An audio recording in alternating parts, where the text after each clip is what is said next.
Hello बच्चों, let's see the question. So the question is, which of the following option is incorrect? We are given the 4 options from which we have to choose one correct option. So here, let's see what will be the key concept in the question. So first of all, let's see the key concept used here. Key concept. यहाँ हम key concept में देखेंगे chemical, यहाँ पे देखेंगे analysis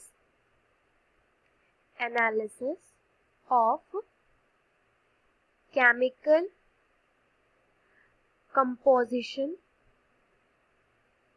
analysis of chemical composition. अब ये हमको एनालिसिस किस में करनी है, किसके केमिकल कंपोजिशन के बारे में स्टडी करनी है. ये हम स्टडी करेंगे एक तो लिविंग टिश्यू के बारे में. लिविंग में आ जाएगा हमारा टिश्यू या सेल जिसके हमको केमिकल कंपोजिशन के बारे में स्टडी करनी है. और नॉन लिविंग के बारे में अगर देखा जाए तो नॉन लिविंग में हमको स्टडी करनी है अर्थ क्रस्ट में जो भी हमको उसके केमिकल कंपोजिशन होते हैं, अर्थ क्रस्ट, तो उसके बारे में हम लोग देखेंगे एक एक करके. सो फर्स्ट ऑफ ऑल यहाँ पे देखते हैं क्वेश्चन में क्या गिवन था. क्वेश्चन में हमसे पूछा गया है कि इनकरेक्ट ऑप्शन कौन सा है. तो यहाँ पर एक एक करके ऑप्शंस पढ़ते हैं सारे. फर्स्ट ऑप्शन दिया है, all the elements present in a sample of earth crust are also present in a living sample of living tissue. तो यहाँ पर जब हमने स्टडी किया तो हमने क्या पाया कि जो भी चीज़ें अर्थ क्रस्ट में मिलती हैं, अर्थ क्रस्ट में जो भी चीज़ें मिलती हैं वही सारी चीज़ें हमको लिविंग टिश्यू में भी मिलती है, लिविंग टिश्यू में. और वो सारी चीज़ें कौन सी थी, वो सारे केमिकल कंपोजिशन, मतलब उसमें क्या क्या थे, उसमें आ जाते थे कार्बन, हाइड्रोजन, नाइट्रोजन एक्सेट्रा. ये सारी चीजें जो थी हमने जब स्टडी किया तो ये लिविंग टिश्यू में भी हमको देखने को मिली.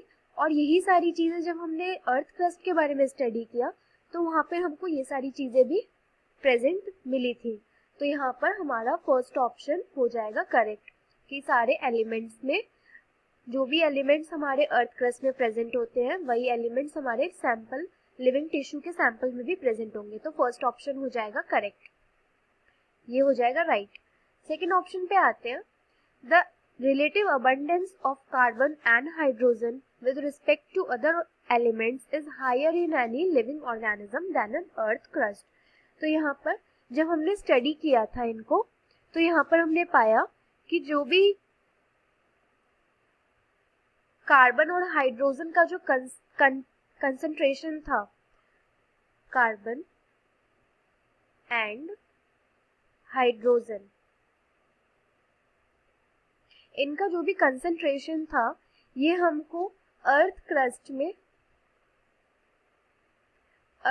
में रिलेटिवली कम देखने को मिला. रिलेटिवली यहाँ पर कम था इनका कंसंट्रेशन.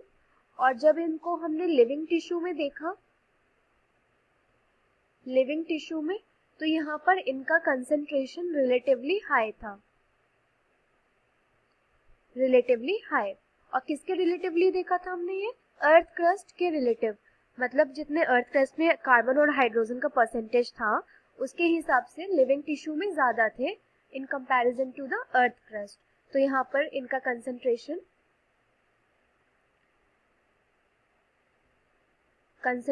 ज्यादा था. नेक्स्ट हम देखेंगे क्या ऑप्शन दिया था.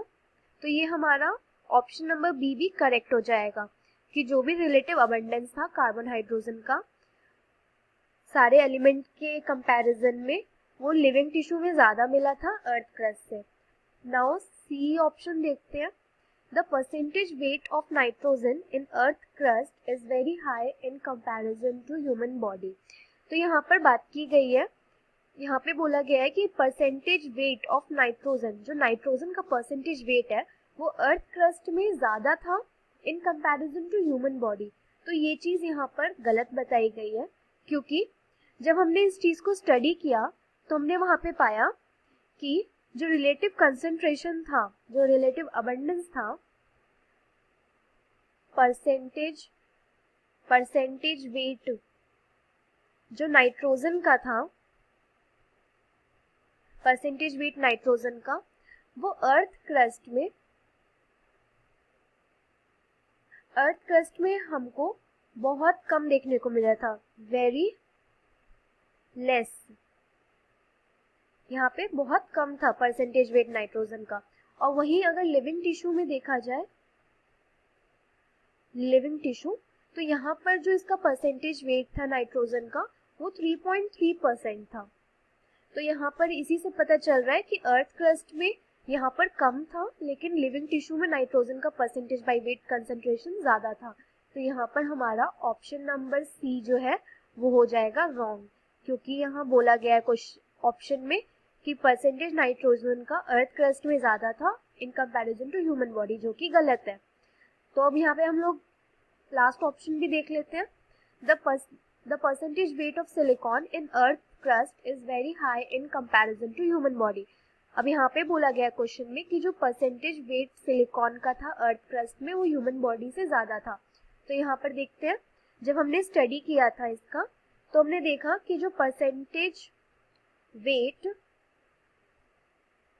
सिलिकॉन का था वो अर्थ क्रस्ट में था 22.7%। और वही चीज हमारी जो ह्यूमन बॉडी में या फिर लिविंग टिश्यू में देखी गई हमने, तो वहां पर ये मिली थी हमको नेग्लिजिबल या फिर नील। तो यहाँ पर सिलिकॉन का परसेंटेज बाय वेट जो था अर्थ क्रस्ट में ज्यादा देखने को मिला और ह्यूमन बॉडी में कम। तो यहाँ पर ये ऑप्शन हो जाएगा करेक्ट, क्योंकि इस ऑप्शन में यही बात की गई है। तो यहाँ पर हमारा फाइनल आंसर क्या हो जाएगा? क्वेश्चन में हमसे पूछा गया था इनकरेक्ट कौन सा ऑप्शन है, तो इनकरेक्ट ऑप्शन हमारा ऑप्शन नंबर सी है, that is the percentage weight of nitrogen in earth crust is very high in comparison to the human body. Hope you understood it well. Best of luck.